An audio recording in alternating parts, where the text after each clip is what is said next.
Farm4Profit Podcast. Take a listen, have a blast. Farm4Profit Podcast. Learn about farming while having a laugh.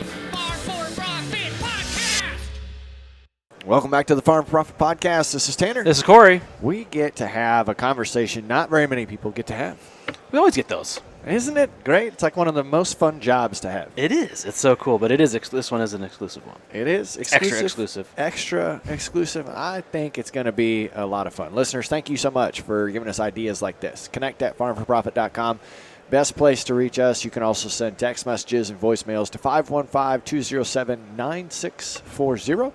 And leave comments in the comment section because that's kind of how we came across part of the topics we're going to talk about today. Yeah, we get a lot of suggestions. That's actually where most of the shows come from, is suggestions from you guys, either in the comments or to the text line or the emails. So we all love interacting, so please do that. And, I'm ready to get into this We topic. are I'm at so the Commodity excited. Classic 2026, and there's been a couple of big releases made. Yep. And one of them specifically we want to talk about today could change the way corn farmers farm. Yep. And spoiler alert, it wasn't the snowmobile. So it was not, but we do have a very important guest here today. We've got Deanna Kovar. She is the president of Worldwide Agriculture and Turf Division, Production and Precision Ag, and has been responsible for the North and South American and Australian markets. Yes, that's right. How do you have enough hours in a day to do that? A wonderful team and a great group of dealers all over the world that help us do that. let's get a little bit of your background with Deere. Actually, before Deere, did you grow up in ag? Yeah, I grew up on a dairy farm in Wisconsin. Okay. Yep. Great way to grow up. Yeah. Well, hard work ethic. Yeah. Right. A lot of work. Is the family still milking? No, they're not. They Okay. got out of milking cows in 2007. Okay. Yeah. But that's great to have people with a tie back to the farm Right. Yeah. in your role. Good Yeah. Because roots. Yep. very crucial, right, to know how farms work and what you do. So when did you get started with Deere? So I'm in my 26th year Wow. with John Wow. Deere. So I actually started. I don't start- think did you you're start old right out enough of for middle that. school? Did you start? Yeah.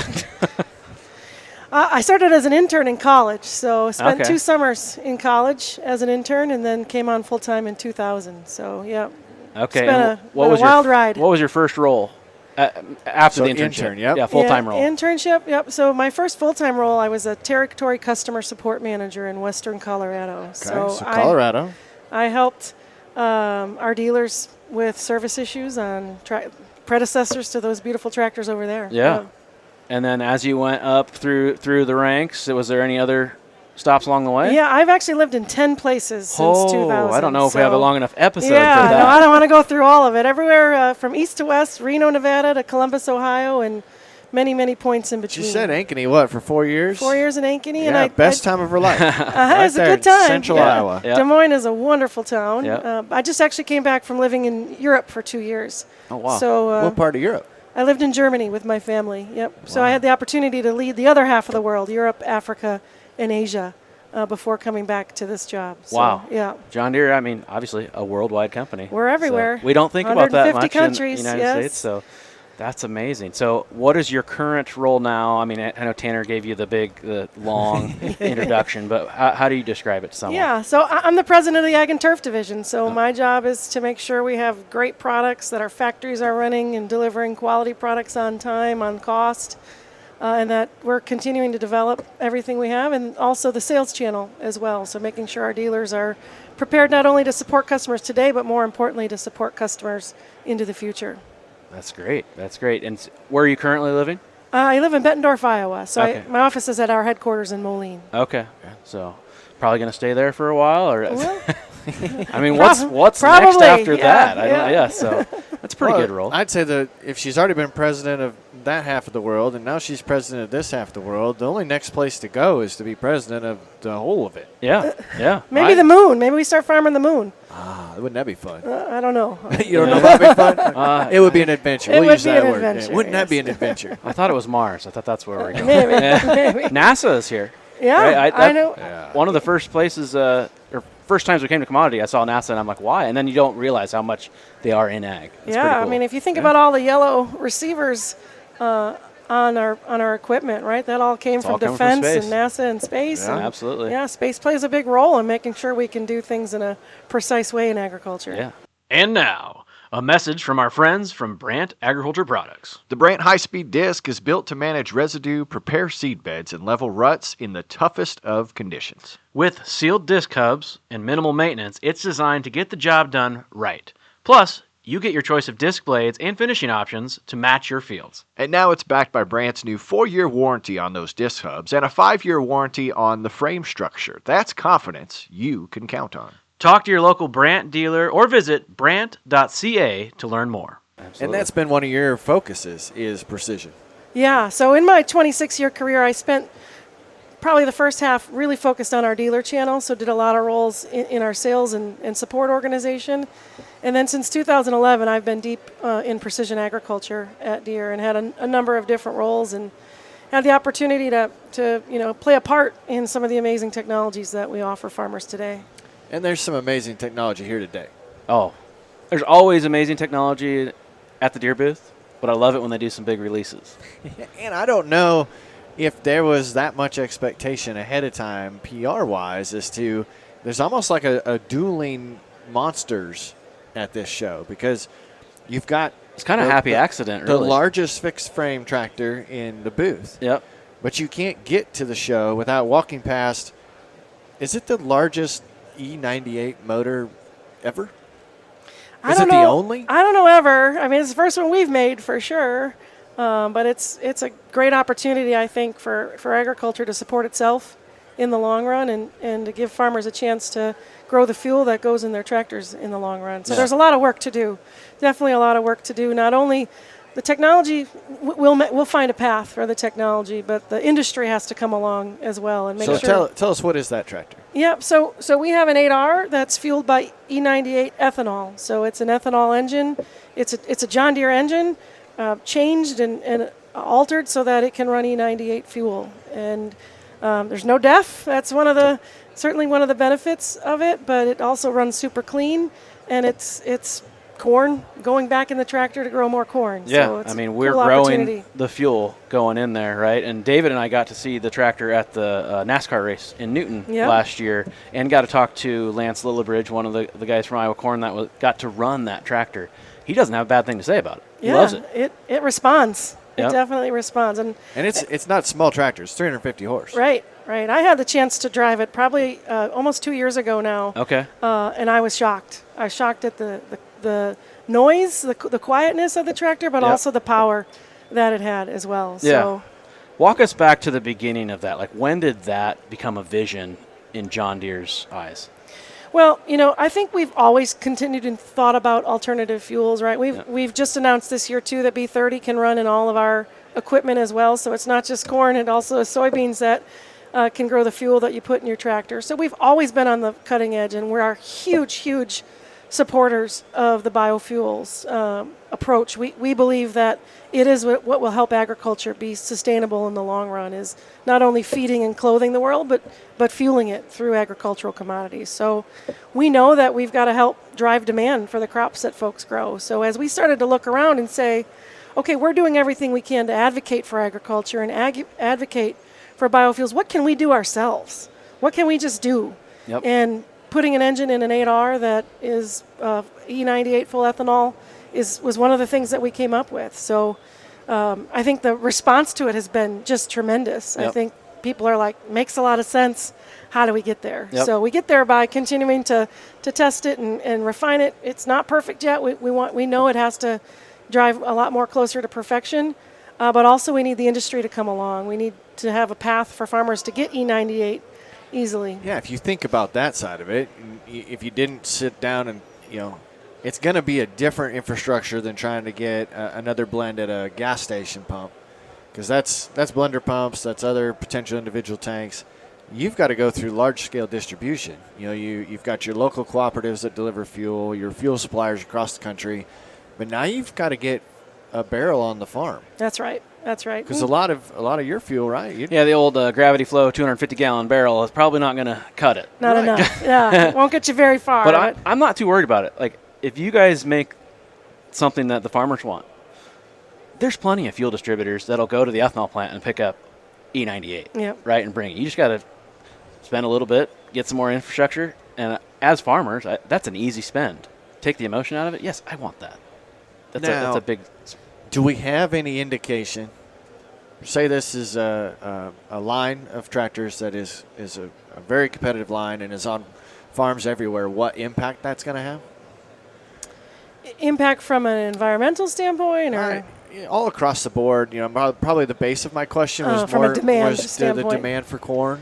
Yeah, I think it will play a little part, but I think it demonstrates the bigger part that we can have relative to on-road vehicles, on-road trucks, ships, planes, right? So it is a bit of show me that you can do it as well, because just us running E98 in agricultural tractors alone isn't going to create the kind of demand that agriculture needs, but it is a step in the right direction. Yeah, and you've got a button on. Yes. E15 now, yes. So, we certainly, the biggest opportunity we have right in front of us relative to renewable fuels is for year-round E15, for Congress to pass it and for them to get through all of the hurdles that it takes to make sure that we're not holding ethanol back, because right now we're holding ethanol back in a lot of states. Yep. And, every time I go to the pump in Iowa, I fill up with E15. I hope you all do too. I hope everyone out there does it. It's a great fuel, and everyone should be putting it in their cars. It's good for your car. It's good for rural America. It's good for all of us. It's good for agriculture. But we've got hurdles in the way that aren't necessary, and we can solve that real fast. It's fun being a podcast host, and especially fun when you put out as many shows as we do, because you get a lot of really cool conversations. And I still remember running my first lawn care business, not putting ethanol in my lawnmower. Oh, it says it right on the cap. Yeah. And realizing it's a complete myth. Yep. But somewhere somebody got the rights to put right on the cap. Yep. Like, that's just a bummer. We've actually started putting tags on all of our lawnmowers and things to say what you can put in. And if it's a diesel, you can put B30 in, and if an ethanol, you can put in as well. And what's some of the hurdles holding E15 back from some of those states? I mean, in my mind, and maybe I'm too simple thinking about it, if you go to E15, doesn't mean they have to go to E15, right? Like, that you can still put regular gas at the pump. Yeah, there's choice at the pump, certainly. But, there's the constraints around timing and only some months not being available. So, giving everyone the access to do it all year round. What I don't get is, like, okay, if it's not available, then you just get E10 like you did normally. Like, what's the big deal? It just seems like a bunch of it's hoopla. 50% more ethanol in a gallon of gas. And yes, I know that means that. a lot. I know that, but You're why are they pushing back to not let it go? Right? And there's a lot of people and a lot of constituents that take part in this, and certainly it's agriculture on one side, and it's the oil refiners on the other, because making an ethanol blend can be more expensive, especially for the smaller and mid-sized refiners. Right. And the good news is the Petroleum Institute has come along and said, we believe we should go to E15. So now it's just the navigation between the large refiners who have said, yes, E15 makes a lot of sense, and making sure that the rest of the industry comes along as well. And then most of the haters, devil's advocate here, would say, well, grow food, not fuel. We don't need to grow fuel. We got oil, all this stuff. But I think those people, that's such a shallow comment, because they don't realize how much livestock feed, how many products come from the byproducts of making ethanol. Yeah, I mean, if you take a ton of corn to an ethanol plant, you get a ton of dried distiller grains out of it that you can feed a cow. And we're taking the starch out of the corn, not the protein out of the corn, when we make ethanol. So you've still got a ton of protein there to make cows and pigs fat and happy and onto our dinner plates. And in the same sense, they're probably the ones that are pushing some of the carbon side of things, and we can get really clean by producing this, right? And so there's some pathways there that's going to provide some opportunities to farmers. So it's a lot more than fuel. Yeah, and I think what the general consumer needs to also understand is that we can grow enough food to feed us. There is no doubt about that. Yeah. But to make farming and agriculture a sustainable industry that generations to come is going to want to be a part of, we've got to create demand beyond just food, because that's not enough to keep agriculture as it sits today thriving and moving forward. Yeah. So let's get back to that ethanol tractor. I want to get back to the tractor. Because, and then there's another big one that we need to talk about as well. But I've taken a couple Snapchats here. I've Snapchatted both of the big releases. And I've probably got equally the amount of questions on this ethanol tractor than I had on that. A lot of farmers are interested in it. And they're asking, what's the power like? What's the efficiency? What's my cost? And how long is it going to last? So let's address some of those things. Yeah, well, right now we're showing a 350 horsepower tractor. So there are some limits at the moment to how far we can go. we're John Deere. We're not going to quit. We're going to keep working at 350 can get a lot done. That does a lot of work. Right. Yes. Lance had it on a 1,100 bushel grain cart. Yep. Right. Yep. And saw no issues. I think he said maybe it's a little less torque at the lower end, but not manageable is what he told me from a real world experience. Or it is very manageable, and loved it. Yeah, I mean, we track the torque curves, and we know what they are, and they're pretty comparable. So the power's there. The power's there when you need it at the low side as well.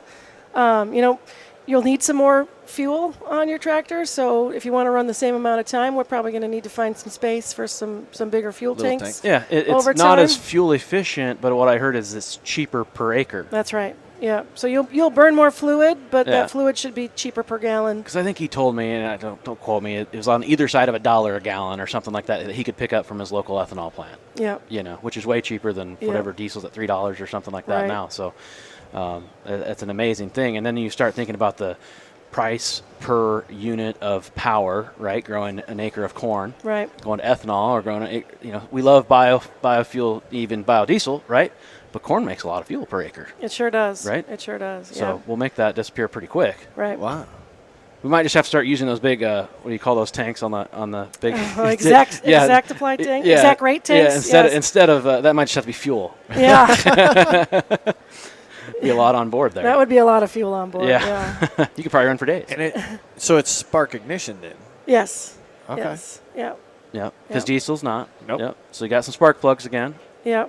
But I mean, what you get with that, we don't have emissions, right? So all the extra, the DEF tank heaters, the sensors, the corrosiveness of DEF, that's great. That's got to lower the price point of the tractor, I would think, or at least the repairs and service calls.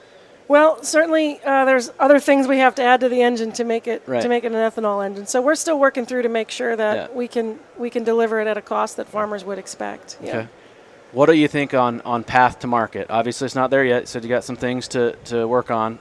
What do we need to get right, and when do you think is a time that we could have this out? Corey order one? Yeah, well, Corey wants one. I don't have a timeline for you. I mean, we're going to continue to progress and see how far we can get, and continue to make sure that it does have the longevity of a diesel engine, because I mean, we see a lot of John Deere tractors running around 10,000, 15,000 hours on the same engine. So we know it's got to live. We know it can't break. So we're going to continue to progress and try to drive forward. So you got one tractor sitting over there. Are you going to have more to test? Yeah, we've built a few of them. Yeah. Yep, a handful. That's good. But well, if you ever need someone to test them. Yeah, I think we're raffling off some a chance to test it as well. Shoot, we got to get our name in there. Elliot's, could I borrow your checkbook? I love that. Well, that's great. And I know there's going to be more information for us to share about that, and I appreciate that perspective. But some of the most fun parts of our interview is just getting to know the guest behind some of the innovation. And you've got a major role within Deere. And we know that takes a lot of your time. But what do you do to have fun? Or is just work that much fun? Well, I have the best job in agriculture, first off. So I do want to say that I have a lot of fun at work. And after 26 years in a company, I mean, these people are like my family, right? I've lived in 10 places for Deere. And most every time I moved to a town, it was my John Deere folks that are the only people I knew. So I do have a lot of fun at work. And part of the reason I'm so glad to be a part of this company is the people I get to work with, all the way from the John Deere people through our dealers and all the farmers that you get a chance to engage with. So I do have a pretty cool job, first off. But I have a 13-year-old daughter at home, so she keeps us pretty busy. She's into sports and other things, so we spend a lot of weekends at softball diamonds and other places. And you and me both. Yeah. How did that work when you were in Germany? They got the same system there? Or what? Well, we found her a softball team in Germany, in the town next to ours, which was kind of just by chance, honestly. It was the one thing we were a little nervous about moving over there, but we moved there when she was 10, and she played on a 16U team, a 19U team, and even played against women, because it's not a huge sport in Germany. So at 10, she was she started. She was a pitcher. Wow. She played first base. Yeah. So it was quite an experience for all of us to be a part of. Well, and for her, she'll never forget that. No, she will never forget. So does she speak German? She speaks the best German in the house because at her school the school was in English, but they taught her German. So. Do you speak multiple languages? I do not. I tried German for about a month, and it's a really difficult language. So it's not something like you're just living there and you just catch on. you learn a few things. I can order a beer and find a bathroom in a lot of places, Germany included. Yeah. Yep. When we went to Spain, that's pretty much what it was. We were walking back through the San Antonio airport, and they gave the announcement in English and they gave the announcement in Spanish. And I could understand the Spanish, but I think it's because I just heard it in English. So I don't think I really understand. No. Yeah. I got the main gist. Yeah. Well, that's cool. Does she play any other sports, or is softball her? Softball's her main sport, but she dabbles in others, yeah. So do you think that she'll follow in your footsteps or wants to follow in your footsteps and go to become a John Deere employee or stay in agriculture? I don't know. It's hard to tell yet. I mean, she thinks she wants to be a doctor, which is also a good path. But yeah, awesome. Dr. Deere. Dr. Deere. You know what? That's what you could put into Ops Center. Is you could put like a telehealth, and once she's a doctor, she'd be the voice. She'd be the Siri of John Deere. There you go. Dr. Deere. My head hurts. Maybe you should drink more water. Think of the sensors that would be on that thing. If you're taking your blood pressure and all that. Heart rate. Yeah.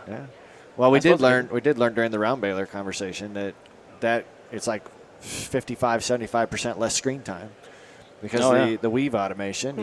That's crazy, isn't it? I guarantee you that by the time her 13-year-old daughter's a doctor, you won't even need to push a button for telehealth. It'll be like, here, take a drink of water. Yeah. Yep. Probably. We just need to get the button that plays the Farm4Profit podcast in there too. That's what we are working on. That's you're the person we should talk to about this. We do think there should be an entertainment system, right? With favorite ag podcasts. Guys just boom, pop it up, plays the shows, plays it on your app radio, playlists. Yeah. Why not? Tractor Request Live in there. Yeah. Hear my playlist. You could get into all the top podcasts. It'd be great. Okay. I'll put that on the list. That and a snowmobile. Yeah, I heard about the snowmobile earlier. You probably have to wait longer for the snowmobile than the. Hey, this is good. No, I just gave her. She's got it in her head. I gave her a path to market and a foolproof plan. You can't lose money. It'll be great. So we'll start implementing that. I'll stay on that campaign trail. So as you look to continue, enjoying your role and the team that's been built around you. By the way, it's so much fun. I was just telling Chris this morning. When we walk through this booth, having been a partner for quite a while, there's a lot of familiar faces. Mm-hmm. And it's so cool to catch up with people and be able to connect and say hello and then also relate to real world life. Yep. We're all on our feet all day. Yep. We're all waiting for lunch. We've all got kids in sports. Yeah. Which is really neat. But as you look to where John Deere's headed, what excites you the most? Yeah, that's a great question. We've been at this technology game since 1998 when we literally put 4 guys in a closet basically and suggested to them that we think there's something here relative to GPS and precision. But when you look at the 28 years that what we've built, I still think we're literally just getting started in what's possible because technology continues to move so fast. And, in 1998, we weren't thinking about cameras identifying a weed from a healthy corn crop and just spraying the weed. But those are the types of things that have come. And we've built really across the 4 main job steps in row crop agriculture, tillage, planting, spraying, and harvest. We've built platforms that now we can build this technology on top of. And you look at the planter and how the automation continues to come, how we've got exact rate and exact shot. Now on the same planter, we've got furrow vision looking inside the furrow. And when you have all this intelligence, the sky is the limit on what you can do to take the load off the farmer and make the farmer superhuman. And that's what this technology will do for us. And so I think what excites me the most is this intersection of data and AI and computer vision is just going to give us a chance to make sure that literally every plant, every acre, every field, every plant is getting its maximum potential. Yeah, and we have to be efficient, right? We have to be always changing because it's tough out there. Yeah, and it's a global market, yeah. Right? It is a global agricultural market, and others are getting more efficient. We've got to get more efficient here in the U.S. as well. Yeah. Before we go to the big one, we've got time. I do want to talk. So you're also turf division. We never get to talk turf, but I went to Iowa State. Has one of the greatest turf colleges there was. We went out to the John Deere Classic a few years ago and got to see those guys in action. Mostly Iowa State turf guys. What's cool in turf right now? We don't ever get to talk that. Yeah, there's a lot cool in turf. There's really two big things that we're working on. One is electrification, right? As we can use electric power to mow your lawn so you're quiet, so your neighbors don't get mad. You can mow your lawn at 5 a.m. Yeah. It's super quiet. You don't have all of dealing with getting gas cans and those things. So certainly electric. And then 2 years ago at the Consumer Electronics Show, CES, we showed an autonomous stand-on commercial mower. So, if you think about commercial mowing, like big parks, golf courses, autonomy's going to come to that area as well. And what's amazing is the same cameras and compute that are on the tractor we'll talk about in a minute are the same cameras and compute we're using on a stand-on mower. The same GPS receiver goes on the mower to know where you are. And so the ability for us to take these technologies and transcend them across industries is cool. pretty cool. Is it really a stand-on if it's autonomous? Yeah. It's on the stand-on platform, right? Yeah, it's on the stand-on platform. I do a really good job of mowing straight lines, though. Yeah. Do you really think it's going to mow straighter lines than I do? Does a tractor plant straight? Because If it's it's the got same RTK GPS on it. receiver. Yeah. You could probably do some pretty cool patterns too. Yeah. Like you'd be like a baseball just diamond out imagine there. It'd be that. like the Winterhoff yard. Yeah, I could. Or a big John Deere logo. Can I have one? Well, someday, yes. You know what's also cool is that's a cool part about a company like John Deere that's got such a big, wide swath of similar products, but doing a whole lot of different things. The electrification that's on an ExactEmerge planter that we launched in 2012, those motors actually came from a turf product. Ah, Because golf has been electrifying real mowers forever because golf courses hate hydraulic oil because if it spills, it kills the grass. So they had electric motors before ExactEmerge. And when we looked at our catalog of things and we need an electric motor, we didn't have to go find one very far because the turf team had already done it. So it's, technology goes all the way across and it allows us to move faster because of it. I've actually been on a golf course that you could tell had a hydraulic leak on the green. Yep. And it's just all over. You could tell the kid probably didn't see it. And Must not have been a John Deere Greens motor. No. It couldn't have been. Yeah. No, I think it was at CES. I saw you have is it a 100-inch deck mower now too? Yep. The thing was massive. Yeah. I think CES is on our bucket list for shows to go to. I think that would be cool. That's right. And we got to go to World Ag Expo a couple years ago. Yep. That was cool. We got to see all the Tulare. specialty crops, and so we like to learn other things and adjacent industries. Right? You know why they call it an almond in California, not an almond, Yeah, let's right? hear it. Let's hear it. Yeah, Tee we it up. just learned it. Go How? Why do they call that? Because they shake the L out of it. Exactly. One of our It is true. One of our team members got to spend some time out there, and he was learning all about it. And he said, "That's the most I remember." Yeah. He brought us some little packs of almonds. Yeah, whatever. It was great. Yeah, and thankfully they grow grapes for wine and all the fruits. And Yeah, we have a good partnership with Sonoma County wine growers. Yes. So they send Us us as a couple well. bottles once Yes. in a while. Yes. And we got to we meet 'em appreciate out that there. connection. I John actually- Deere made the connection I actually to just us. ran into them in headquarters yesterday. They were in town for an event. So I'm the sure. whole crew, Oh, the whole I think I crew saw was. that. They were coming. I'm like, oh, they're so close. Yeah, They we're should- in San Antonio. Yeah, and we're in San Yeah, they were just there. Yeah. That's Great people. Well, we Yeah. got about 5-ish minutes left here, and we can't not talk about. I've been waiting. The elephant in the room. Like, it's big. It is. Yes. It's a big thing in a small package. It is. That's what we kept saying. So what are we looking at over here? What did we release? So we just launched 3 new horsepower models. So 6 models in total: 3-wheel, 3 4-track, high horsepower 8R tractors. So, the 8R that we're used to tops out at 410. This goes 440 up to 540 horsepower. A tight package, as you mentioned, a turning radius that blew my mind the first time I had the opportunity to drive in it. Literally, it's turning as tight, if not tighter, than the current 8R. We got to drive it, and I will say it turns does. inside. It does. It turns very good. It's amazing. But I've had the opportunity to visit a lot of farmers over 26 years, and for probably the last eight, every time I'd go visit a row crop farmer and ask them what they wanted, it was more horsepower. snowmobile. And this is the first snowmobile request I've gotten in a long time. I don't believe Yeah. that. but a high horsepower 8R has been the #1 request, and we're super excited to have it out and to show the world how great of a tractor it is. It is the ultimate planting tractor. Pulling an ExactEmerge planter, it is amazing what it will do. I believe that the planter grain cart combo is going to be fascinating because you sit up just a little bit higher. Yep. Than it's other noticeable. A&Rs. It is. I mean, there were looking 410 to sitting try- next to it, and you were looking down at it almost. Yep. And the same thing, being able to plant high speed, have the power that you need when you need it. Yeah. Yeah.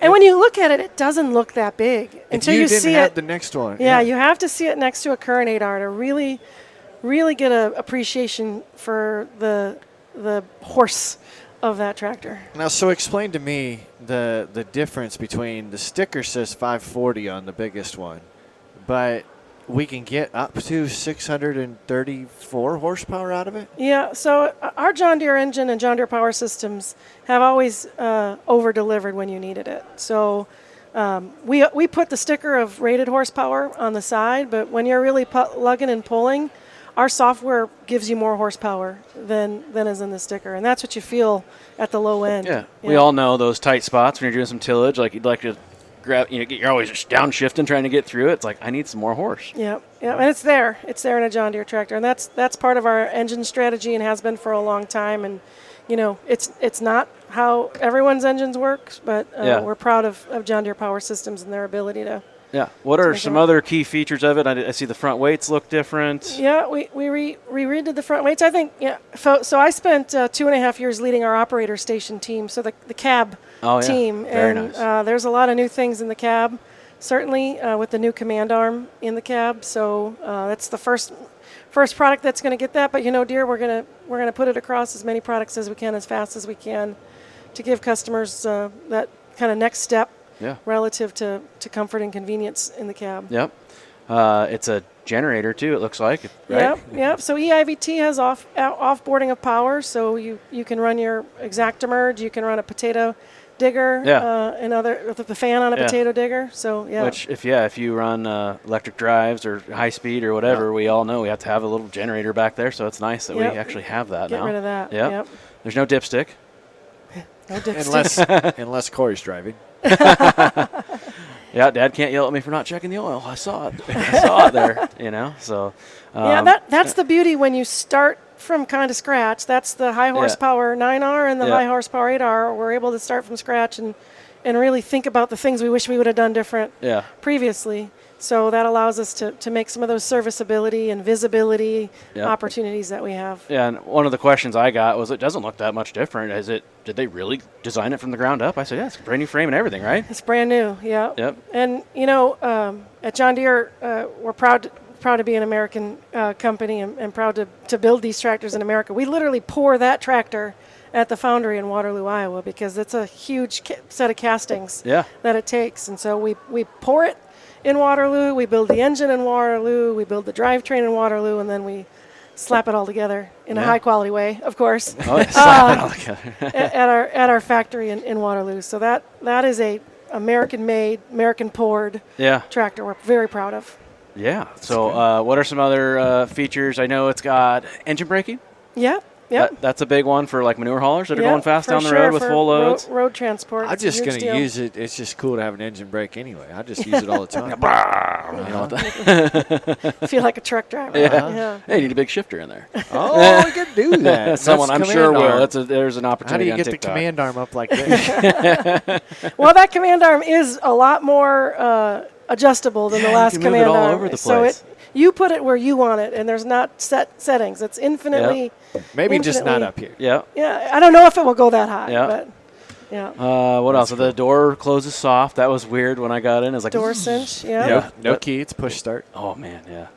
All the vehicles are going to that now. Well, and a lot of this is about enabling autonomy, right? Yes. So, I mean, today you got to have the key on in order to start the tractor. So now we don't have that opportunity.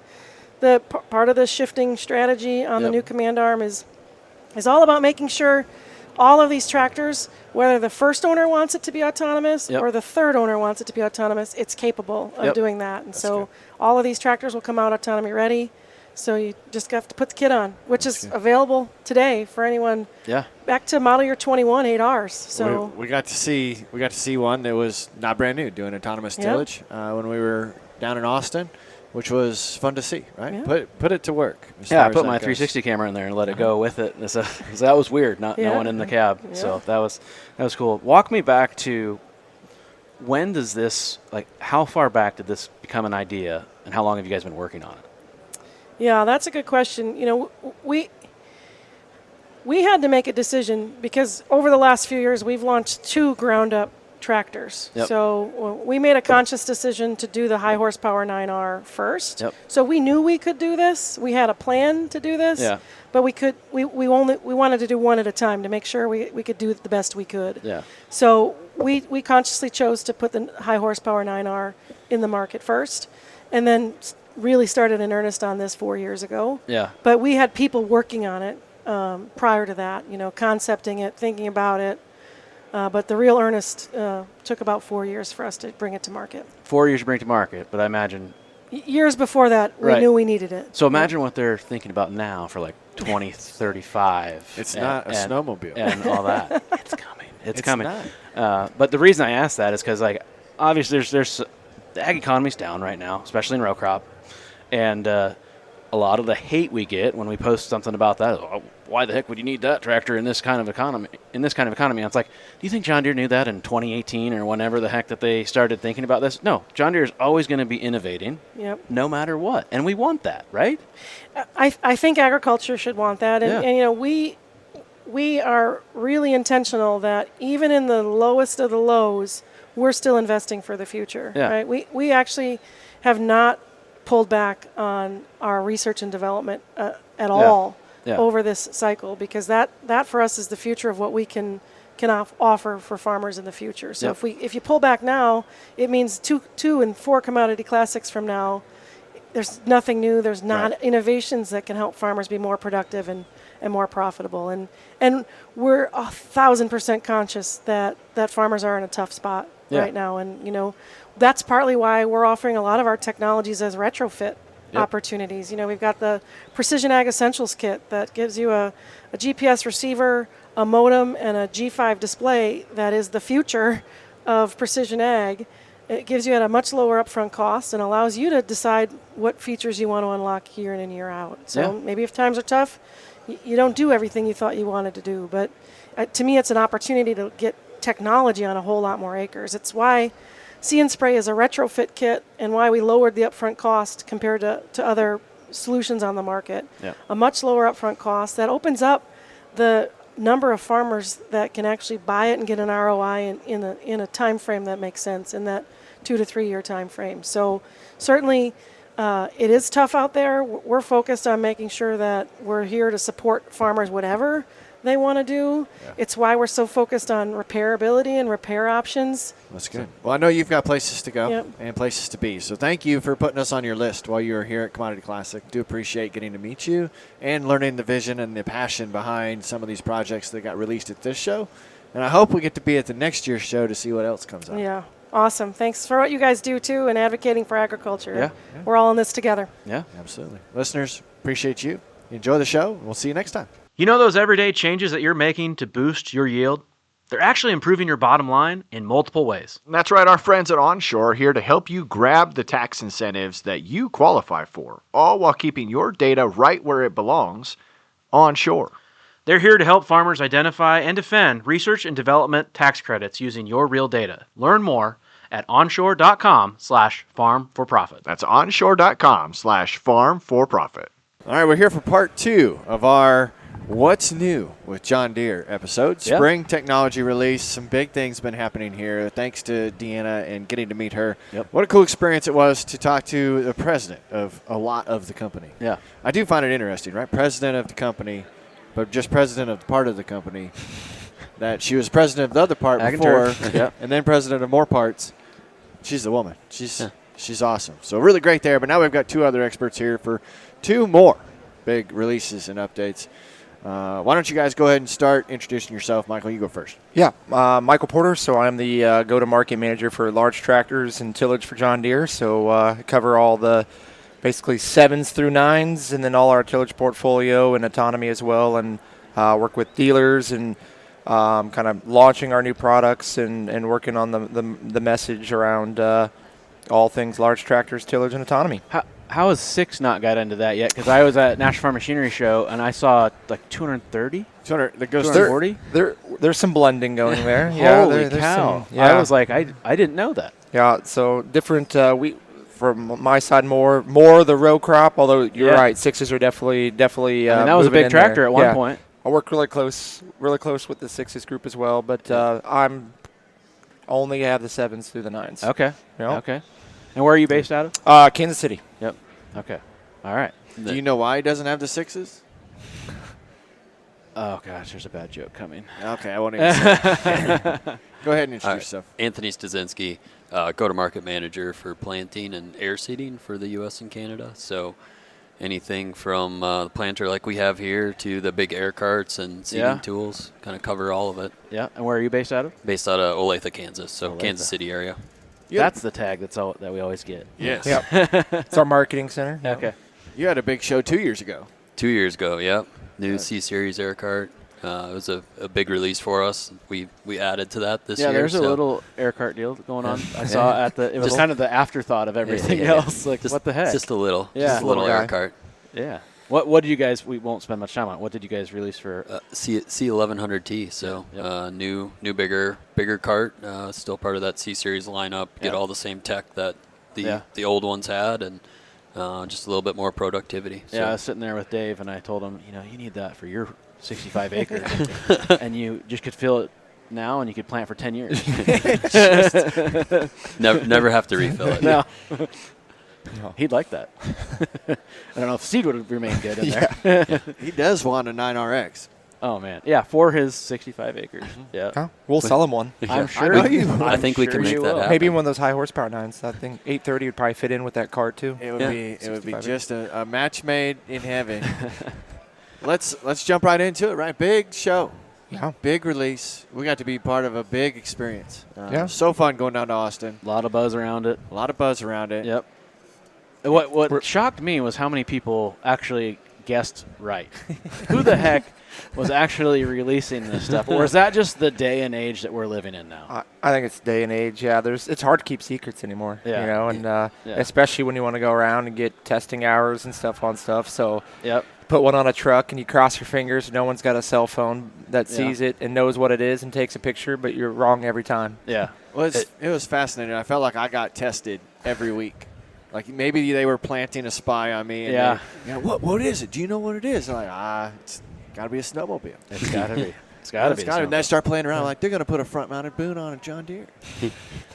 Just to try and not like Hey, you guys are I not didn't like want that. there to be like a secret shopper. It's like, oh, Tanner told me. Yeah. Kick him out. He gave it up. Yeah. Oh. No, it was fun, but let's wind it all the way back. When did you guys start working on this big? Yeah, it's been it's been in the works for a really long time. I mean, we were trying to peg kind of exactly when maybe this exact one was probably developed, but it's 6 to 10 years ago. Some of the design work and stuff started happening and feasibility builds. But yeah, I mean, the thought has always been there. It's the row crops continue to get bigger. This exact kind of machine form, finally started to take shape when we talked to customers. And cool part about it is seeing the customers who've been with it from the get-go, get to see them finally see it for the first time and hear about like what they asked for, and some of those is a cool part of it. So yeah, it's been a long time in the making. If we haven't said it, it's 8R 440, 8R 490, and the 8R 540. And so again, those customers that have been out there saying, I need something bigger, but I don't want to go to a four-wheel drive in the articulated, or I am using a four-wheel drive articulated, but would love to have a row crop tractor. And I think maybe the cooler part is what isn't different about it, which is the turning radius and all these other things. So it's been a really cool project. So couldn't you have just put a bigger motor in the same frame that you had? Yeah. No. The answer actually is no. So hood, frame, chassis, and I mean, just getting. You could put a big engine in something, that doesn't mean you're going to get traction, right? Yep. It's not. You got to get the power to the ground. I mean, you can have probably, you name the number, horsepower tractor. That doesn't mean it's going to deliver on that, and that's the big part is the number of the sticker doesn't matter if you can't get it to the ground, and that's where all the real details start to come in. You know, a lot of people think it's just as easy as putting a 13.6 in front of 8R410, but this is a completely new frame, completely new, even production line in Waterloo, Iowa. I mean, these are coming down a completely new line. There's something like 6,000 new parts on this tractor versus, say, the 410 today. Wow. So it's not that sometimes we hope or people think it's that easy. It's not. There's a lot that went into this, and we didn't just want it to be a big engine, right? We wanted to do a lot of new features and designs that we've been wanting or hearing from customers, and this was a great opportunity to increase the travel speed and integrate some new technology with some hitch downforce and new ILS with roll control. I mean, it's not just a big engine in front. There's a lot that went into it. Yeah. I promise we're going to get to talk about seating equipment. He's going to take a lot of time. I think. I do this a lot to him. Will. I apologize. He'll be smooth. He will, because we've hinted at some things on prior conversations that we've had. Yeah. So it's got 13.6 in it. Yep. It's got bigger wheels It's all the way around. Yep. Bigger wheels and tires. Are the track and in the Tracks RX different. Yep, they're different new as well? Yep, they're new. New Susi, new carriage system on that. Yep. So new track offerings. New. It's a little bit longer. Yep. Yeah, What the else? overall footprint, the tractor is longer. Just a little bit. Yep. Just a little It's bit. not really much wider. Nope. Not much wider. And Same that's configs there. That's important to the turning radius. Yep. Turning radius is within about like a foot and a half of today's 410. But it's definitely taller. Definitely taller. So it's about a little bit over a foot, right about a foot taller, depending on tire configs, than a 410, and almost down to the inch as tall as a 9R wheel. Okay. It may have been easier to ask him what didn't change. Yeah. It may have been Yeah. a shorter Yeah, conversation. that's fair. Yeah. Then when you look at it from the front, hood's wider, Hood's wider. Even the Radiator. emblem's different. emblems are New badging. New badging. radiator's huge, Radiator's huge. Yep. Engine brake. So that's new for us. and then you have absolute slabs of weight. Yeah. So we joke that what we have sitting on the one, and it's hard for people to see, we got stackable weights, 1,500 pounds apiece. So sitting on the wheel tractor right there is a Chevy Colorado. That's what I tell you. And then if Chevy you go Colorado. and then if you flip it over and add a fourth one, it's a Chevrolet Suburban or a Yukon, depending on your preference. Expedition. But yeah, and the weights, people are like, well, why'd you do that? Well, I don't know if people understand that a rack of suitcase weights weighs about 2,000 pounds, and we need to get about 6,000 on the front. So moving 22 suitcase weights may sound like fun, but I don't think you'd have as much fun doing 60 of them. Yeah. So it's part of getting the ballast right and getting the weight so you can get the power to the correct, ground. yeah. And we can put suitcase weights. We have a bracket for them if they want them. You just won't be able to hit your ballast. Yeah. So if you don't need all the ballast and weight, then sure, go move a bunch of suitcase weights. But those are really nice, really easy to take on and off. So hopefully people will actually do it and ballast the tractor properly. What can you get that up to for weight? 53,000 pounds on that wheel and about 50,000 on the 4-track. Yep. Okay. And the 4-track just doesn't need The track. We got more traction on the ground there with the weights, the track itself. So able to transfer that. Yep. You got a load and inflation system on the wheeled machine? Yeah, we have what we call CTIS, central tire inflation, which for this tractor gets probably even a little more important as you think about the transport speed. Yeah. And guys, a lot of people today, all right, I want to be at 12 PSI or 15 PSI in the field, and I need to be at 25 in the road. I'll shoot the gap and let's do 17, right? And then you're really getting neither the best of both worlds. And in this, we want to get the power to the ground, so air it down, and then on the road with those big tires and going that fast, pulling some of these planters that Anthony's going to talk about, it just gets more important with a tractor this size. Yeah. We've learned in some tire technology shows how important that is of the life of the tire and then the performance in the field and all that. So absolutely. Yeah. So we keep walking around it. Seems like that's kind of easy to do. Yeah. Right? Well, walk around it, and I have no place to check the oil by pulling out a dipstick. Yeah. So sight gauge. Everything is. Yeah. And, I've got a lot of people, asking, well, why that? Well, I don't know about you, but I don't really like having to pull out a dipstick, get oil on a, towel and have to, wipe it off. Hope I don't get dirt on it as I put it back in there, right? It's cleaner, keeps the system sealed up longer. Put a sight gauge right on the side. To be honest, I don't know why we haven't done it before, but and then same with coolant. Grab the air filter right from the ground. You guys were there a couple years ago at the High Horsepower 9. We're big about how do we get going in the morning quicker, and how do we not make them have to walk 360 degrees around that tractor 10 different times to do stuff. So trying to get everything right to that driver's side was kind of the key, and then extending some of the service intervals as well. Hydraulic oil is now 2,000 an hour instead of 1,500. Just try to make some, again, not just a big engine. What about hydraulic capacity? Yeah, 110 gallon per minute with its own steering pump as well. So when we talk about 110, that's really targeting out the back of the machine. So air seeders, tillage, air seeders, you name it. Seems like things tend to keep getting bigger that we're pulling behind these. And so my favorite line is tractors don't just go tractoring. I got to bring Anthony with me. And so he needs hydraulic flow. And also one of the other parts of that would be the electrical power, which is something really new. I won't steal all the thunder from Anthony on that, but we have the ability to take power out the back of the machine, and then Anthony can tap into that. So, how are you doing that though?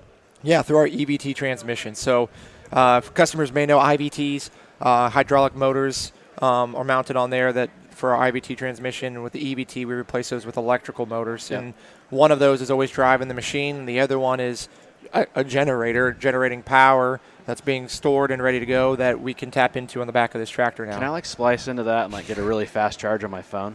I wouldn't recommend it. It's a lot of voltage going through there. So this one for the planter is 56 volts, but we also can do this for Sputnik potato harvesters, and that's 700 volt system and 100 kilowatt hours. So there's some serious amounts of power coming out the back of that tractor. So if we finish the walk around, now we're behind it. Sure. It's got a category. Maybe we can get in it too. We also got a cab. We will. We'll do that. Okay. We're walking around. I got you. So we've got a category 48 3-point hitch on. Category 4 3-point, and then a Cat 5 drawbar hitch. Yeah. So thought process there on maybe the drawbar side is a lot of the people that are going to this tractor are going to probably replace maybe a 9R, right? And so not having to redo all their hitches and stuff to go down to our Cat 4, so able to Cat 5 with a Cat 4 adapter. So if you do have something that you've been pulling with an 8, great. But if you're using this for tillage or big grain carts, which this thing can pull, we have the Cat 5 on there. So before we get up into the cab, we got to walk back around to the front. Is there an option for a front 3-point or PTO? Yep, both. So we have our 2 different hitch options, premium and ultimate there. So premium being just a 3-point, and then the one with the PTO as well, which has been completely redesigned to carry the weight that this tractor can provide. Yeah. So our ILS system's been completely revamped, beefed up to handle the increased weight. So we designed a 3-point hitch for that tractor, not just taking one from our 8Rs today and throwing it on there. Yep. So increased carry capacity up to about 10,000 pounds on a front hitch. Yeah, that's good. Feels like that's a Europe thing. They were always pushing and pulling and doing all that stuff. Yeah, certain areas it gets popular. Guys who do want to take weights on a lot, have a 3-point ballast box type thing. That's a big deal too. Big triple mowers. Yep. Yeah. Well, let's let him catch his breath. Okay, so we'll come back to the cab. We'll come back to the cab. Okay. Let's talk seeding. All right. Planting. There's a difference. Yeah, that's true. Let's talk planting. What's the difference? No. Yeah, which you? We got only about 15 minutes. No. Just kidding. What's new?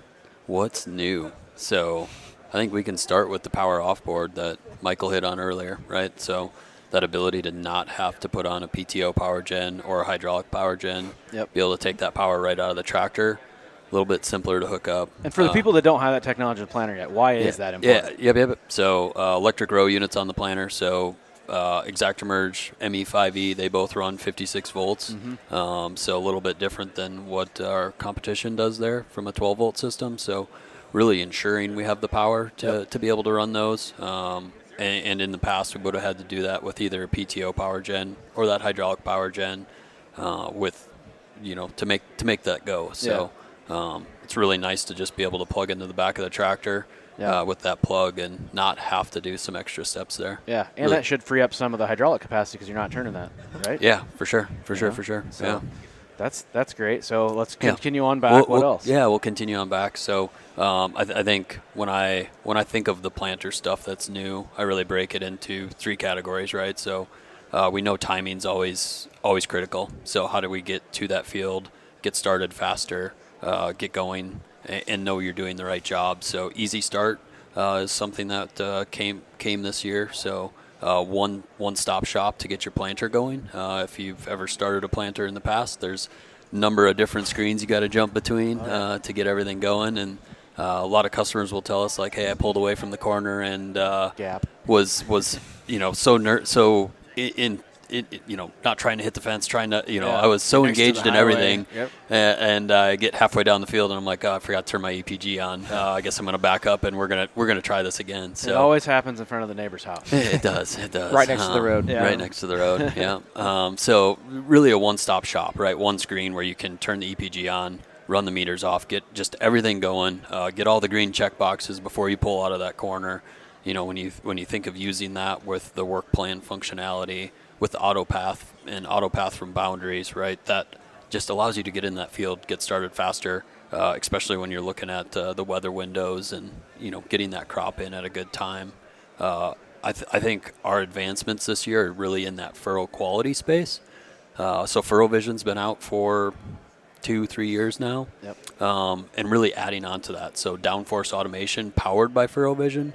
So really using the eyes into the furrow that Furrow Vision gave us to start automating downforce and making those adjustments throughout the field to ensure that every acre we cover has the right amount of downforce. And that's on row it. by row? That is planter wide. Planter wide? Yep. Okay. Yep. Gotcha. So it's using the ride quality metrics from the row unit, and then that picture from Furrow Vision that's kind of coming into the cab, Yep. and really ensuring like, hey, when we go up or go down with downforce, what's occurring in the furrow, and are we squishing the furrow down? Are we causing it to slab? What's going on there? And it's using that to make those decisions as far as what it needs to do from a downforce perspective. I can't imagine the amount of technology that went into that I with all know. the different kinds of soil types and tillage systems and conditions. Yeah, it's and we know like right now most customers will really just, they have a setting across their farm and they're like, 175 works. And might be by field sometimes. So, Or sometimes by field. By tillage practice, by field. Yeah, you're right. Yeah. But it's usually this. I do this here, and I do. And Yeah. the way I do it is I stop with the planter in the ground and go look between my press wheels and my gauge wheels and my press wheels or my closing wheels, and is that thing holding together or not? Yeah, it looks good. Okay, continue to go. If it's crumbling or whatever, might have to push some more down. Yep. So it's really taking that to that next step to where you still got to get out, you still got to look, you still got to verify. Yeah. But really, once you've done that, you can just continue on and let the system really manage that for you. Is there like a calibration or a learning process? So there is, yeah. So you enter the field. It takes about 4 minutes. So you give it kind of that initial set point of, hey, I think I need to be at 175. Is that like the universal what am I trying to say? Automation learning process? Because that's exactly what the combine guy said. Is it? Said, 4 minutes? Once you pull in the field, takes about 4 minutes, get satellite imagery and everything. 5 would sound too long. Yeah. Well, it's 4 minutes of running. Under 5 minutes sounds a lot better than over 5 minutes. There you go. Yeah. Well, so we're not waiting for Not anything. everywhere. We're running. Yeah. So that 4 minutes you're running, it's actually hunting, so up and down. So it's running downforce up, running downforce down, really ensuring, and then using Furrow Vision to verify and find that sweet spot. Okay. And then from there, it will continually kind of what I call the heartbeat. So it's kind of continually going up, down, floating a little bit, just making sure there's not a better spot to be. Yeah. So now we're going on a fast planter at 10 mile an hour. How much data is going back and forth? How much is it changing? It's insane. Yeah. So when you think SeedStar 5, flowing all that data through the implement Ethernet, really 2 years ago had to go away from the CAN bus just because we couldn't handle the amount of data that we were pulling in. Yeah. With Furrow Vision, it is only 3 cameras, so it's a camera center of the left wing, center of the center, and center of right. So that does help. We don't have so much imagery and stuff coming in, but it is a lot of data, right? Like there's a lot going on back there at 10 miles an hour, and you think of those pictures real time, debris analysis real time, giving you percentages, how much debris is coming through. Are my row cleaners where they need to be? So I just think of trying to upload one of our shows and how long it takes to get one of the cameras uploaded. And these guys are doing it 10 miles an hour. What is it? Ethernet gigabyte per second? I think It is it so is. sad because I was in the exact same mindset, and but my route, I was trying to come up with some stupid joke about, can I just send my SD cards to your planner? You just plug send them it. in the back. I think we should have a little holder there. Well, I mean, you have Starlink on there, right? I You think could it absolutely could. probably do that. Because it'll take me probably 4 days to upload everything from this show. Yeah.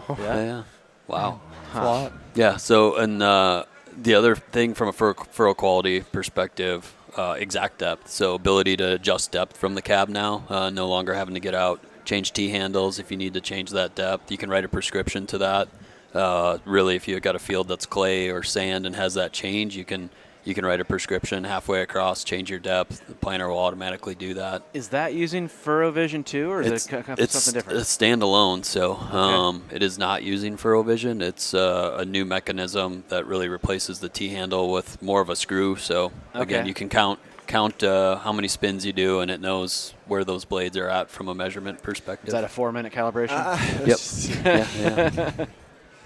Yeah, no. It's not a 4-minute calibration. That's good, because I'm glad, because whenever I have to make an adjustment, I'm like 1, 2, 3, 6, 10. Oh, or the old knobs. Yeah. Or was I in 5 or 4? Yeah. Is it what you can see or what the knobs Yes, send, yes. right? Like, speaking of so I think I'm more happy about it, right? Because to calibrate right now, right, you block each row. Every spring, block each row. And that wasn't even a thing a few years ago. It wasn't just literally just said it. You set it and forget it. Yeah. Yeah. I plant corn at this. I plant beans at this. Yeah. So now it is literally as easy as you raise the planter up, let it run all the way out, let it pull all the way back in. It'll go say, hey, I want it at 2 inches, done. Yep. So is that a planter wide adjustment too? Planter wide, yes. Yep. Yeah. Makes sense there. Yeah, gosh, I need that. Can I get a puck kit for that? I was just going to ask you. Are you on SeedStar 5? I mean, I wrote. My planter's too old. I know. Is that? I think we can help you with that. Okay. But that's what I do like the for way the planners you've approached growers over the last 5 years about being able to get into kits, being able to upgrade bars that they already have, or even just pieces. Yep. Yeah, so I mean, everything I've talked about. So FurrowVision actually started as a puck. This is the first, so 2027 will be the first year you can actually get it from the factory. Everything else that we have in the market right now has been sold through our Precision Upgrades group. When we talk things like exact depth, and I haven't hit on dual product yet, but exact rate, exact shot, all those are able to come from the Precision Upgrades group. So if you have that planter and you get to SeedStar 5, like, you're able to add those on. Do those team members have T-shirts with little dogs on them? I don't, Pugs. That performance upgrade group. That one I should have kept in my mind too. You got to quit searching tannerisms here. I've always been curious about, since we can go high speed. Yeah. What is the horsepower requirement per row? Oh. Where at? What hills? What ground? Yeah. These are the fun ones. That's good. Okay, relative. Yeah, you can see where I'm going with this. Yeah, You now have a much bigger fixed frame tractor. Yeah. Yeah, I mean, when you think of the planter we're showing here at the show, it's a 24-row 30, does have 2x2 on it, so it pulls more like, honestly, a 48-row planter, even though it's 24. And then you start adding all the seed weight, the fertilizer weight for the two systems, the tanks on the tractor, right? Like, it's a lot of weight on that unit. So in hills, it probably takes the 540 to pull that if you wanted to maintain 10 miles an hour. Yeah, it really depends. I mean, that's what's always so interesting is people go, well, I can pull my 24-row high speed today with my 410. What do they need this for? But then you got other guys who are using, 9RX 640s to pull high-speed planters in the hills. So every place is different. Soil types matter, all that stuff. But, the weight thing makes sense. Go ahead. I was going to say, I talked to a customer this week who had a 410, and he said when I'm full, he had a 410 RX with the exact rate tanks today. And he's like, when I'm full, I will hit a hill and I will be down to 3.5 miles an hour. So it really, to Michael's point, like, it does your topographic, like, it matters, like up and down hills, soil type. But there are people that today, like, okay, down the hill I can go 7.5, 8, but if I'm full and I hit that hill, I'm gonna have to slow down. I still remember the conversation you had with your 8230. What do you got? 8420. Your tractor. You have an 8420. 8420. I didn't know which one you were trying to. I didn't know you were talking about my 8345. And then you went to your 8345 RT. Yeah. That you noticed a difference even just by that tractor being able to manage the weight of the planter more. Oh, yeah. I was planting a 24-row. Same planter with the 8420. I just didn't have enough. I could pull it fine, but when I was going down the road, it was a little sketchy. I didn't have enough weight up front. Right? There's a lot of weight on the back there. So ballast matters. Yeah. I needed some of those. I couldn't get enough on there. Well, before we get back into the cab of the tractor, what else you got? You mentioned dual product. Dual product. Yeah. So the ability to do 2x2 and exact shot on the same planter. In the past, we would have made you choose. Like, Yep. do you want to do high rate off the seed? Do you want to do something in furrow? Now really removing you from having to take that choice, or go to a third party and pull extra wires, displays up into the cab, so you can run it all from your G5 and have that system to be able to put those nutrients down that you want to. How many gallons are we talking? Because obviously time is money and people don't like to slow down. Yeah. So it does vary depending on if it's a DB 1775, 24, 16, 24 row DB. It does. Each one of those is a little bit different. Like what we're showing here with the 8RX. So you've got the exact rate tanks on the 8RX. There's 500 gallons in each of those tanks. And then when you head back to the planter, you've got 300 in the front tank, 450 in the rear tank. So, and you compare the front tank with the 8RX. So that really helps you 1,300 gallons from a high rate perspective, and another 450 with your in-furrow. How's the configuration? Am I still turning knobs if I want to? I don't want to do in-furrow today. I just want to go to 2x2. Yeah, it's all on your display. It's all on the no display more knobs. now. Yeah. Really? You just turn it off. Oh, One nice. click of a button. He's so envious right now. Golly. That's our goal. I'd never have to stop. Yeah. Could almost fill for the whole day. Yeah. But truly, there's a lot of guys running some higher gallon stuff. There is. Yeah. I mean, if you start talking with that high rate in that 20-gallon range, like you're going through a lot of product really quick. So frame row units relatively similar still? Yeah, frame and got row that units. part figured out. We've got it figured out. And it really hasn't changed now for 10 years. Yeah. Okay. Since Good. ExactEmerge came out. Okay. I got to start looking at some 10-year-old planners. I'm cheap. That's good. Well, I shouldn't say I'm cheap. I just don't have enough money. But no, let's go. Okay, let's walk back around and let's get up into that cab. And as soon as we get up there, I felt like the first step. You know, it's like, all right, here we go. Here we go. I'm going to It's a climb long this way up mountain. there. Yeah. Yeah. 1 foot just seems to make a big difference. It definitely sits a lot higher, and customers who really like being able to see in the grain cart. That was one of the main things I think I took away from that was, it is taller and you get to see it. So those guys who are going to go pull that grain cart, try to use that tractor multiple seasons. That was a big part. But yeah, that's just the first one. Yep. Even opening the door cinch. So combines have had that for a while. Customers like it, ask for that on the tractor, so we have that. But then it's a completely redesigned cab. On the wheel machine, the cab itself, the frame and all that is the same. On the 8RX, it is the new Command View 4 Plus cab that was on the high horsepower 9. So it is a bigger cab on the RXs, but it's an all new seat and an all new command arm and even drive strategy that we call the John Deere operator experience. And why we call it the John Deere operator experience and not the 8R is this is something that's going to go across really all machines over the next couple of years. We have dozens and dozens of drives, different drive levers and controls across all of our products, and customers are saying, I want to be able to learn one, and I want to get it from my tractor, maybe my 8R to my 9R to my 6 to my combine to my sprayer, and have and know what I'm doing without having to relearn each time. Because sometimes they may not get in that planter tractor for a few months, and the combine they're only in it for a couple weeks of the year. So it's an all new command arm. It has a new display underneath the G5 that's more for your convenience features, your HVAC, your radio, your programmable buttons. The seat is adjustable bolster, new vent, and then the command arm can move up, down, front to back, and you can program all those in memory seats, kind of like your pickup truck might have. Yeah. And that's just because, again, customers are like, we got 10 operators, and every time I get in it, all the controls have been redone, and the seat's been moved, and I can't get it back to how I like it. Yeah. Like, it's like when my wife gets in my vehicle and screws it all up, So all of a sudden it's shoving you into the steering wheel. yeah. It's like, no. She's a little shorter than I am. It's not good. Yeah. So we have that, and then probably the big one is the drive levers I mentioned. So we got 3 new ones. We call them Command X, Command X Plus, and Command X Pro.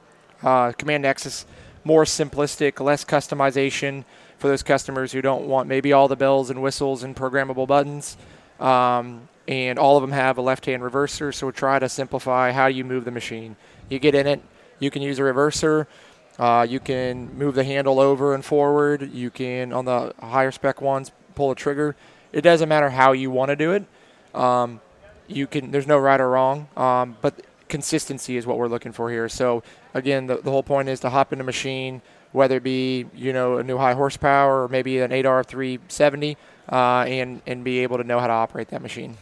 Yeah, we got to drive it Yeah. in Austin, and pulled a high-speed tillage tool, and it turned great, pulled great. I had a guy sitting next to me that he told me how to drive it because he's like, you can set all these parameters, and yeah, it was great. Yeah, it's some work in the front side to like get it all, maybe programmed. But once you know what you want, like you probably don't ever mess with it again. And you may drive it one way where you're like, I love that reverser.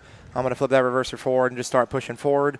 I really like the activation button. I just click the button on the back and push forward. No right or wrong way to do it. Yep. I'm assuming it's autonomy ready. Yep, autonomy ready, and as part of that, there are some changes. I'd say we designed this tractor with some autonomy in mind, although it is a really nice ride, and I don't know, sometimes I question why I wouldn't want to be in there, but it is autonomy ready, and we made some changes to help enable and make that feel more as part of the design. So let's get it out of the way, push button start. We've got a lot of customers come in who are ready for a fight because they thought now every tractor is going to need a key fob, right? They think, oh, it's like my truck, but that's not the case. So push button start uses that new convenience display, and as soon as you hit the green button, if you want, you have a 4-digit PIN.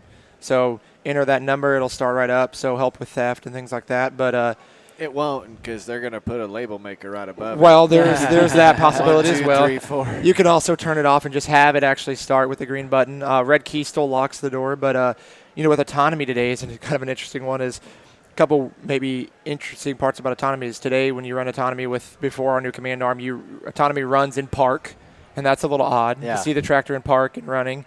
And then I sat in that. Yeah, and if you want to if you want the tractor to shut off when it's done with a field, once you're in autonomy mode, make sure you do that part first. You actually turn the key off. It stays running until it finishes that field, and it'll cool down and shut itself off. Well, if you forget to do that and you go home, and all of a sudden you're like, oh, crap, you got to go back out there. Well, now it's push button start. You can actually control that from your app with autonomy. So we've integrated some features and functionality that makes autonomy better with that tractor, with that new command arm and drive strategy. But the one we have sitting here, it has the cameras on it. It'll be autonomy for compatible for spring of next year when we start delivering. Really November of this year, so for spring it'll be ready. My question is, when can I get mine? You can order one in about a week. March 9th we'll have ordering open, pricing and all the build and price and all that stuff on Deere.com. We'll go on the 2nd of March, and then they'll start rolling off the line really November timeframe of this year. So you'll see some on dealer lots still here in 2026, and really goal is to have them out pulling Anthony's planters here in spring of 27. Do you expect to roll a lot of this technology and updates into the 410s? And yeah, great question. Yeah, so we have here too. We're showing model year 27.8. We won't have maybe all the information stuff out there in Deere till later this summer when we open up ordering for the rest of those. We still got to fill out 26, but yeah, we're gonna have the styling is coming over. That new command arm and drive strategy. We didn't talk about hitch downforce, but we do have hitch downforce on these machines. Ability to modulate depth, that's coming to the 410. So there's a lot of carryover to the 410s and down, with some things exclusive to the high horsepower, like the high speed and the engine braking being exclusive to the new ones. Yeah. Did that hitch downforce come because of a lot of the autonomy and the adjustable tillage? Yeah, that and any more 3-point mounted rippers and planters, if the ground, getting pushed up out of the ground, you really don't have an option other than maybe going slower. This helps modulate that. And then also holding, guys are asking for, I want to do 3-point ripper and I want to go 12.2 inches deep. Yeah. How do you do that with a drawbar today? Now you can modulate that, figure out and control that. So it's just people want to be able to have more control, and especially with ROI, the agronomic practices. We ruined so many of those depth gauge wheels on inline rippers. Those are the first tires that go shot, are the ones that hold it out of the ground. Yeah. So I might be able to afford one of these without having to fix tires. They can help you with that. 3-point mounted planters too. That's true. Talk about downforce. We got on those is kind of its own downforce type system for some other planters. So But still got to hold it in the ground. Yeah. Well, what did we miss? I feel like we talked about a lot of it. man. How fast does it go? I know you said it goes fast. Yeah, so the wheeled machine can go up to 37 miles per hour. Whoa. Yeah, so on the road. So that's, hauling, manure tanking. Rachel doesn't even drive a yeah. car that fast. Now I can get rid of my truck. I can just drive that to Yeah. work. Yeah, so, I mean. There you go. It's making more sense. Yeah. Yeah, so, we think about high-speed planters, and I don't want to take away from the fact that we Anthony and I paired together. We're a team, is Ultimate Planting Solutions, what we call this, but there's a lot of other applications that, manure tanking being one, where the 60K unlocks a ton of productivity for guys doing a ton of transport. Then you take on the weight and power. Now they're maybe going from a 10,000 gallon to a 15,000 gallon tank. Engine brake to slow it all down, and you've got a really productive machine that starts to apply 40% more in a day or in 40% less time. So, we had some customers that got the opportunity to run that and have been super positive about it. So it's not, although we love to talk about the high-speed planters, and that machine was obviously a focus, there's going to be a lot of secondary advantages to this machine when you think about, hey, I got a planter tractor in the spring, and now I've got a heck of a grain cart tractor to pull a 2,500 bushel. Yeah, grain carts aren't getting smaller. They're not getting smaller. Rippers, tillage tools, you're not having to make any of those sacrifices with a tractor like this. Yeah, that's great. How fast does the RX go? 25. 25, so you got to keep it down Yep, for the yep, tracks. tracks, yep. Heat Tracks, the tracks obviously, and all heat that. and weight, yep. Makes sense. That's awesome. Gentlemen, that's all the time we got. I know you've got more to tell, but where can they find more information if they want to learn more about planters? Planters, you can visit Deere.com. It's under the agriculture tab. So Good. Or call their dealer, right? Call their Call- dealer. I was call just their going to dealer. say, call Yeah. their dealer. Yep, Deere.com for both. yeah, Listen to the podcast you guys have and learn more. Watch the videos from down I in. call you if I want to order one? come Yeah, visit. yeah. You know what? You can call me and we'll get you one on order. But come, yeah, come visit us at a show. yeah. I can order one. I just don't know if I'll be able to pay for it. But, Well, it pays for itself over time. That's It's right. so productive. You can't afford not to. I got a lot of these one-liners. that's the one thing. No one will tell me a price, so I'm not even going to ask. Not More even than the snowmobile. So there is a snowmobile. There was. You have one, I think. You all heard that, right? Some upset people about that. There's still time. We are There's going to still get time. ourselves in trouble, so I'm going to close this out. Gentlemen, again, thank you. It's always a pleasure. You've become friends of ours and now friends of the listeners. So you too, listeners, appreciate you as always. Until next time, have a good one. Podcast. Take